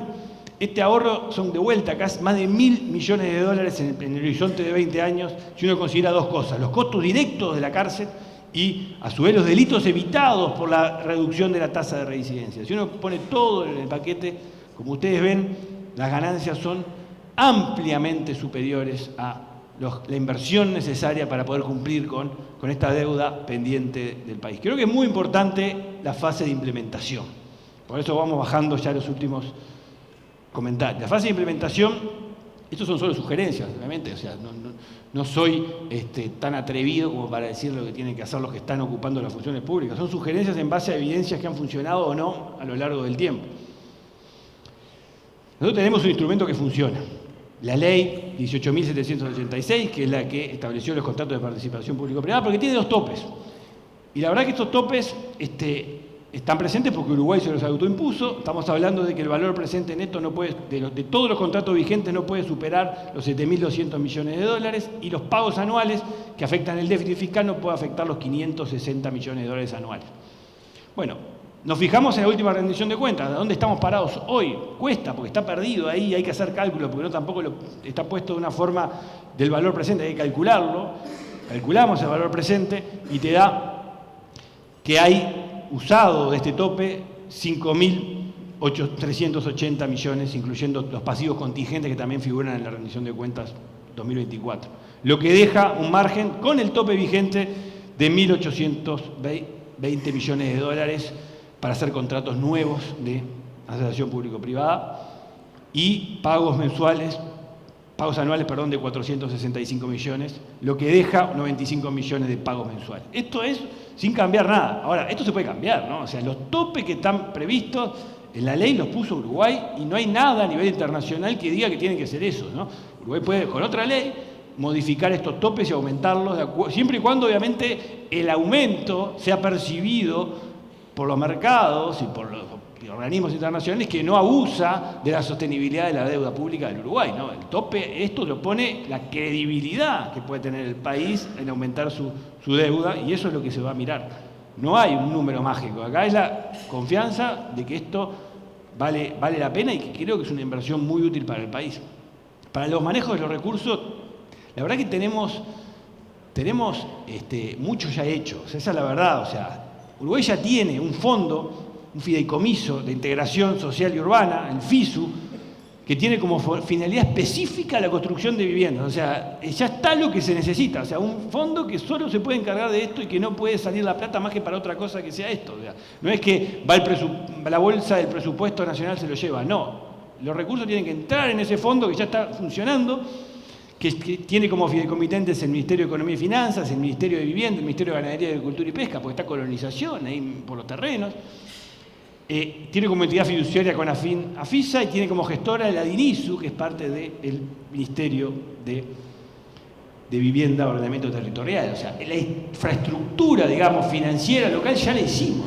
Y esto lleva tiempo, ¿no? O sea, déjenme decirlo que esto es un avance, o sea, está. O sea, no es que hay que ponerse a crear un nuevo fideicomiso con todo lo que implica la aprobación. Está y funciona, es cargarlo. Y después ejecutarlo con las restricciones que ya están establecidas. Entonces no hay que cambiar nada. Entonces, acá lo que creo que es clave, y esto lo hemos hablado con gente especializada, obviamente hay un tema complejo que es la planificación territorial con las intendencias y todos los organismos del Estado que tienen terrenos propios para poder utilizarlos en las localizaciones. Acá se necesita una decisión política muy fuerte para que esa decisión permee y que esa coordinación baje línea, porque si no, esto se hace todo muy lento. Ya sabemos lo que es las tierras y las propiedades del Estado que están perdidas a lo largo y ancho del país. Creemos que es clave, y hecho la emisión de este tipo de bonos lo exige, cumplir con objetivos de seguimiento y control. O sea, tantas viviendas en tanto años, hay que estar rendiendo cuentas y dándole el seguimiento para que la próxima emisión tenga, obviamente, una rendición de cuentas de lo que se hizo. Entonces, el escalonamiento asegura que esto se tenga que ejecutar de forma profesional. Es clave, muy importante, una estrategia de comunicación y difusión amplia para los beneficiarios, que se entere la población que esto existe y que los que menos se enteran son los beneficiarios, porque son los que están más alejados de todas estas noticias. Creemos que es muy importante una ventanilla única que facilite el acceso, acompañe a las familias en la elección de la solución más adecuada para cada una de las situaciones, y esto es muy importante. O sea, tiene que haber un mecanismo que beneficie a las familias con menores a cargo en el acceso y en la prioridad. Esto es combatir la pobreza infantil. Ahí está la pobreza infantil, y cuando se habla vamos a eliminar la pobreza infantil, bueno, esto es un plan para eliminar la pobreza infantil en los contextos más carenciados y más marginales del país. Cierro con unas reflexiones finales a modo de resumen. Este es un estudio simplemente que busca cuantificar el enorme desafío que tiene el Uruguay de saldar una deuda pendiente. Es pensar en el futuro y ofrecer vivienda adecuada a la población más marginal del país. Es una propuesta que se alinea con esta visión de primero la casa, Housing First, que considera la vivienda como un derecho básico y no exige requisitos previos como ingresos o tratamientos obligatorios para su acceso, lo que igual no lo niega, pero no los exige. Eso es importante. Es una propuesta, de verdad, que puede asustar, es ambiciosa, pero es urgente, y creo que es clave que sea pragmática. A mí la frase aquella de los mejores enemigos de lo bueno no me gusta, pero creo que sí tenemos hoy en Uruguay que lo mejor no puede ser más amigo de lo nefasto, que eso es lo que estamos teniendo hoy. Por no hacerlo perfecto, muchas veces miramos para el costado y seguimos teniendo algo que es nefasto. La inversión vale la pena, los números lo muestran, el análisis costo-beneficio es positivo, ampliamente positivo para el futuro del país, hay que creerlo y estar convencido. La actual administración creo que podría tener, y esto da buena sugerencia, ¿no?, un buque insignia en los mercados internacionales, la emisión de estos bonos sociales, así como el anterior lo tuvo con los bonos verdes, es seguir con la ESG, la E fue la primera letra, ahora seguir por la S, la segunda, y seguir con esta misma línea. Como decía hoy, el éxito de este programa depende del manejo profesional de los fondos obtenidos, que sean independientes del presupuesto nacional, tal como lo establece el fondo que está vigente, el fideicomiso vigente. Creemos que es muy importante que la construcción y el mantenimiento de la nueva infraestructura quede a cargo del sector privado a través de un diseño adecuado de los contratos. Es fundamental esto, el mantenimiento también. Y, como decía, esta es la política para mí más efectiva que podemos encarar para reducir la pobreza infantil, y por eso el foco tiene que estar en las familias con menores a cargo. Esto es un poco lo que quería compartir con todos ustedes. Es un material para obviamente discutir, polémico, pero básicamente lo único que busca es dimensionar de qué estamos hablando. Bueno, esto se necesita para poder, de una vez por todas, saldar una deuda pendiente del Uruguay. Muchas gracias.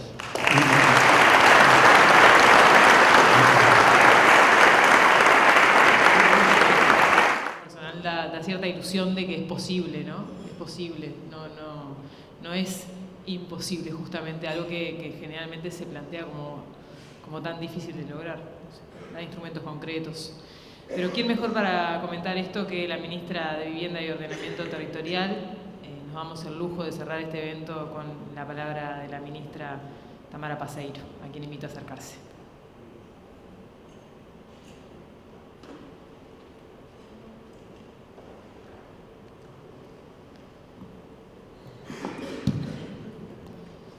Bueno, muy buenos días para todas y para todos. La verdad que es un gusto estar hoy aquí. Quiero agradecerle primeramente a la Cámara de la Construcción por habernos invitado, por haber poder escuchar la presentación que hacía Ignacio, y también a quienes nos precedieron, a Marcos y a Juan Andrés. Este panel refleja la diversidad de actores, y esta diversidad de actores responde justamente a que este tema que nos ocupa no puede abordarse desde una única mirada, porque la problemática es muy compleja y exige distintas y múltiples dimensiones de análisis. Y compartimos este diagnóstico, y así fue que nuestro plan quinquenal de vivienda, que estamos terminando de elaborar, lo hicimos con esta misma impronta, convocando a la Comisión Asesora de Vivienda y a la Comisión Asesora de Ordenamiento Territorial, justamente para potenciar esas miradas diversas que son tan necesarias en este problema que nos convoca. Y nuestro compromiso va a quedar justamente ahí en ese plan quinquenal de vivienda y hábitat que estamos terminando. Hoy no puedo todavía plantear metas concretas y presupuesto, porque estamos justamente en este momento cerrando ese plan quinquenal. Pero sí me parecía importante, no voy a repetir algunas cifras que ya mencionaba Ignacio en su presentación, pero sí me parece importante rescatar algunas otras cifras, porque eso hacen a lo que les voy a contar después, que es donde vamos. No le voy a hablar de metas y presupuesto, pero sí de énfasis y de dónde queremos y cuáles son las líneas de acción que como ministerio vamos a llevar adelante. Entonces, cuando hablamos de emergencia habitacional en Uruguay, no estamos hablando de un fenómeno homogéneo ni de una única privación. Uno de los conceptos más claros para entender esta situación de pobreza es la pobreza multidimensional. No alcanza con medir la pobreza en términos de ingreso. Y hoy el 31% de los niños y niñas menores de 6 años en Uruguay vive en pobreza multidimensional. Esto significa que, además de no contar con recursos suficientes para la canasta básica, están privadas tienen múltiples privaciones. Y esas privaciones van desde hacinamiento, desde precariedad, desde falta de saneamiento, dificultades en el acceso a la salud, a la educación, inseguridad. Entonces, dentro de este concepto de pobreza multidimensional, la vivienda es el núcleo central de esta pobreza. Y el censo, ahí quería compartir con ustedes que el último censo nos arroja que más de 40.000 viviendas tienen hoy hacinamiento. Esto equivale al 3,2% del total. También este relevamiento nos mostró que más de 23.000 hogares no tienen un espacio adecuado para cocinar. Más de 46.000 viviendas acceden al agua potable desde fuera del hogar. 9.500 hogares no tienen baño de uso exclusivo. 9.000 no tienen sistema de saneamiento por red o pozo. Todo esto implica hablar de emergencia habitacional. También el tema de la tenencia y de la inseguridad dominial para los hogares es un tema muy importante. El 43% de estos hogares pertenecen a ese quintil de ingresos y muestran esa seguridad en la tenencia. Y esto golpea a los sectores justamente más vulnerables. Como decía Ignacio, el Registro Nacional de Asentamientos que ha elaborado la DINISU, que presentó en febrero de este año, nos habla de que hay 667 asentamientos y hablan en el entorno de las 200.000 personas en esta situación. Y cuando hablamos de asentamientos y de la persistencia de asentamientos, no se debe, como decía bien Ignacio, a la ausencia de políticas, sino a la magnitud estructural de este problema.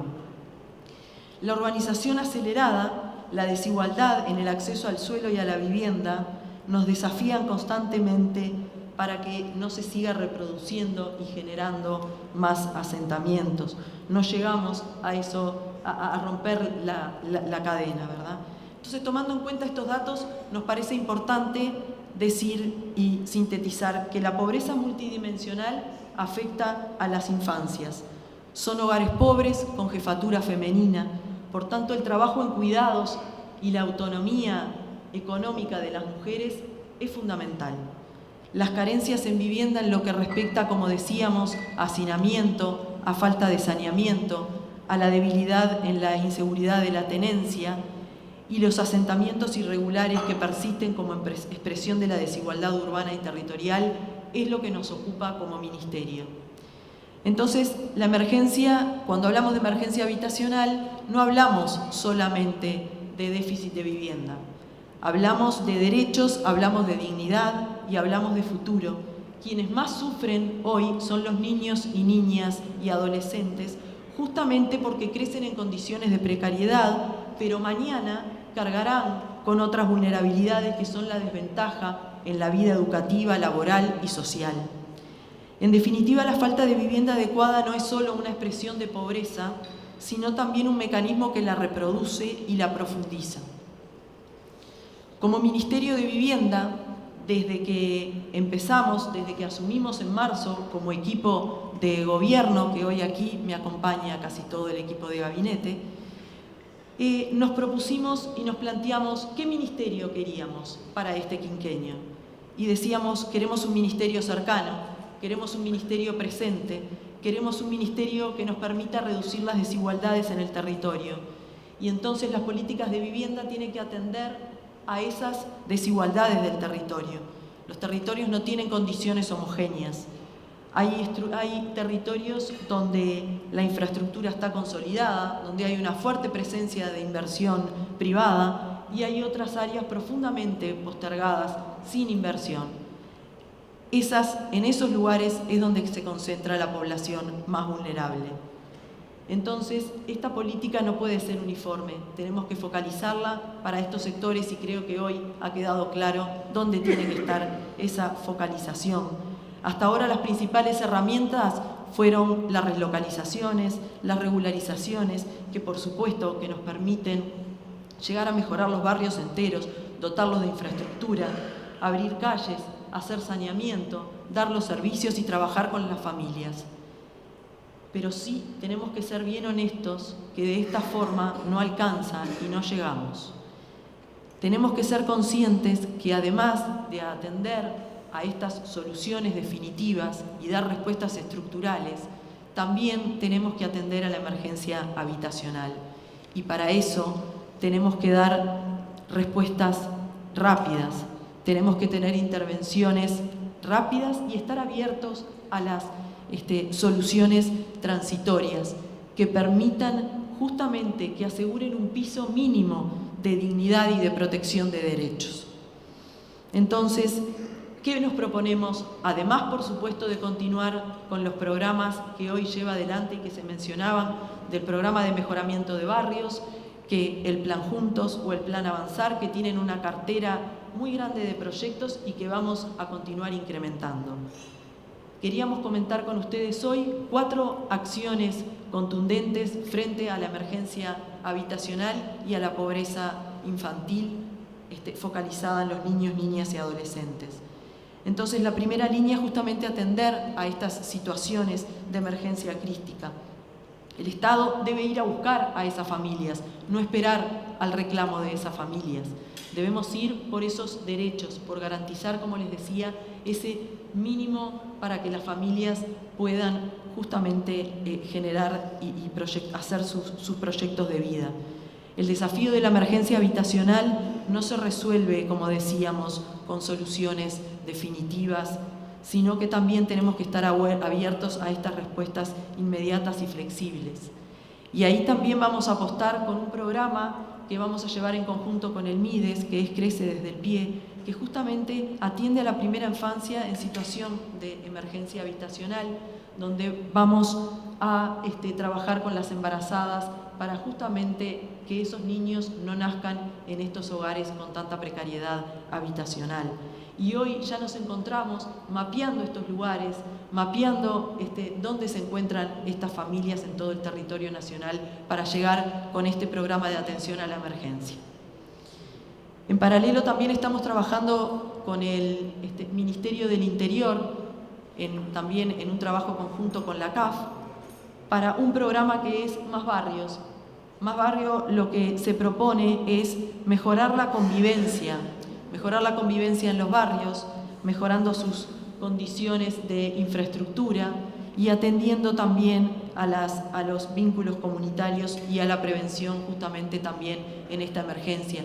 Y ahí trabajaremos con INAU, trabajaremos con ANEP, para que la puerta de entrada justamente sea lo que hoy hablábamos, lo que hoy mencionaba Marcos de esta importancia del CAIF, para que esa sea una puerta de entrada para que estas familias en estos proyectos sean las primeras en ser atendidas.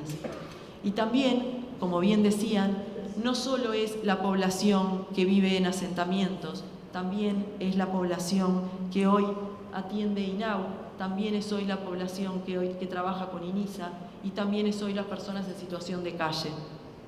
Entonces, para eso estamos trabajando con los institutos, con los organismos públicos ocupados de esta problemática para dar respuesta a esos jóvenes que hoy egresan de estos sistemas y que no tienen una alternativa de vivienda, no pueden elaborar un proyecto porque no tienen la materialidad justamente de esa vivienda. Y ahí también queremos apuntar, generando y colaborando con ese proyecto de vida de estos jóvenes. Con respecto a las personas en situación de calle, sabemos hoy el gobierno está abocado a la emergencia que hoy está viviendo las personas en situación de calle, pero también hay un día después, y ese día después es el que estamos trabajando en conjunto con el MIDES para justamente colaborar en estas soluciones que podrán ser individuales, podrán ser colectivas, podrá ser la vivienda primero, como se hablaba acá también. Y en eso nos encontramos también trabajando como la cuarta línea de prioridad para este ministerio. No queremos ser solamente un ministerio donde se construyan viviendas.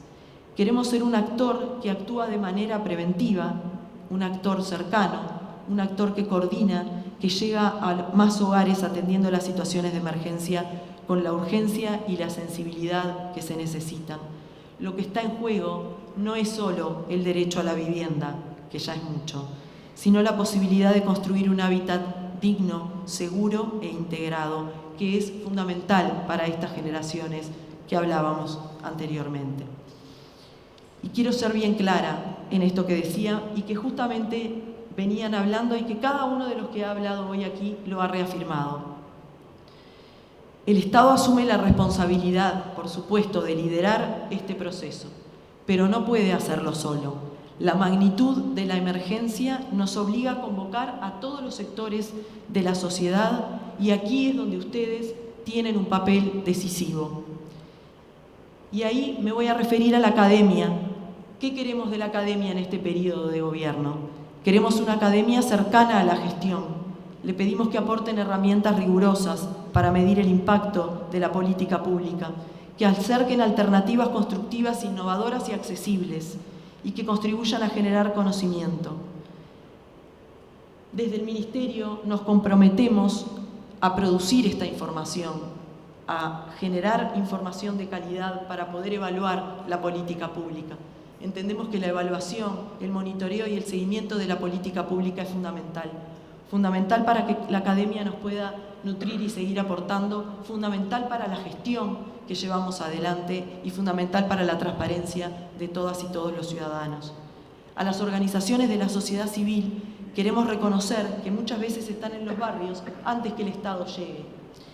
Son quienes trabajan codo a codo con los vecinos, sosteniendo el tejido colectivo y generan confianza donde más se necesita. Entonces, le queremos pedir el seguir trabajando juntos en ese vínculo cercano con el territorio que sea la base para construir estas soluciones más sólidas y sostenibles. Al sector privado, hoy aquí presente, le queremos pedir que acerquen propuestas constructivas sostenibles, adaptables a la realidad de nuestro país. Como es justo decirlo, lo han hecho. Recibí a la Cámara con la presentación y a UNICEF presentando estas cifras que hoy también nos dieron luz. Existe una preocupación del sector, así como recibí a la Cámara de la Construcción, recibí también a muchas de las empresas que hoy están acá preocupadas por este problema. Entonces hoy estamos alineados, concientizados en que este es el camino. Por tanto, les quiero pedir que en esas licitaciones a las que convoquemos hagan un esfuerzo para que esas alternativas puedan llegar a más familias. Su capacidad de innovación y de inversión es clave para que podamos multiplicar las soluciones y atender con más eficacia a la emergencia habitacional. Y para culminar, a los gobiernos departamentales y municipales queremos destacar por su aporte insustituible, porque son quienes tienen la mirada más cercana sobre esa realidad del territorio y quienes pueden aportar su capacidad de gestión local para colaborar en esta gestión del Ministerio. Este desafío no se resuelve con la acción de un solo ministerio, no se resuelve con la acción solamente del gobierno. La emergencia habitacional, que como decían es una deuda del país, requiere de un compromiso de todos y de todas, de un compromiso nacional. No alcanza con discursos, necesitamos hechos, necesitamos cooperación real, decisiones valientes y creativas como la que acabamos de escuchar, y la disposición de cada sector de la población a poner el interés colectivo sobre el interés particular. Yo creo que si logramos este acuerdo y este compromiso entre todos, vamos a dar un paso decisivo, no solamente en la urgencia que hoy nos convoca, sino para construir un Uruguay más justo, más integrado y más humano.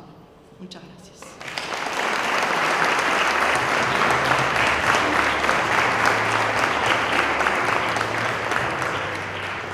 Muchas gracias, ministra Tamara Paseiro, y muchas gracias a todos los que aportaron su punto de vista y su conocimiento en la mañana de hoy. Es tiempo de dar fin a este desayuno de trabajo sobre la deuda pendiente en vivienda, organizado por la Cámara de Construcción. Agradecemos a todos su presencia y su interés en la mañana de hoy. Les deseamos los muy buenos días.